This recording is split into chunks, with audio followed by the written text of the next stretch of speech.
तुम्हाला माहितीये का मंडळी, जर तुम्ही 1 वाटी इतकी साखर मिक्सर जारमध्ये टाकून करा फिरून बाउलमध्ये काढून घेतलं, नंतर आपल्या पिठी साखरमध्ये 1 वाटी इतकं तूप ऍड केलं. तुपाऐवजी बटर किंवा डालडा वापरलं तरी चालेल. छानपैकी फेटून एकदम स्मूथ करून घ्यायचं आहे. नंतर फेटलेल्या मिश्रणामध्ये 2 वाटी मैदा, अर्धा वाटी इतकं बेसन पीठ, विलायची पावडर, त्याचप्रमाणे पाव चमच इतकं खाण्याचा सोडा टाकून मिक्स आउट करायचं आहे. बॅटर मिक्स आउट झालं की 2 पोर्शन मध्ये डिवाइड करायचं. छानपैकी एका पोर्शनचे छोटे छोटे बॉल्स तयार करायचे आहे. दुसऱ्या पोर्शन मध्ये आपलं कोको पावडर टाकायचे, मिक्स आउट करायचं आहे. कोको पावडर नसेल कॉफी पावडर ऍड केली तरीच आहे. त्याचे देखील आपण छोटे बॉल्स तयार करायचे आहे. नंतर रॅन्डमली या पद्धतीने बॉल्स आपल्याला अरेंज करायचे आहेत आणि छान प्रकारे या पद्धतीने कुकीज तयार करायचे आहे.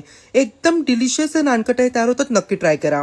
तयार केलेले नानकटे बिस्कटे आपल्याला लो फ्लेम वरती 15 मिनिटाकरिता बेक करायचं. 15 मिनिटानंतर पावशे एकदम मस्त नानकटे तयार झालेली आहे. मस्ट ट्राय रेसिपी आहे. व्हिडिओ लाईक करा, कंजूसी करू नका. आपल्या पेजला प्लीज सबस्क्राईब तसे फॉलो करा. कोणती नवीन रेसिपी हवी असेल डायरेक्ट मेसेज करा. चला मंडळी, पुन्हा भेटूया. हर हर महादेव.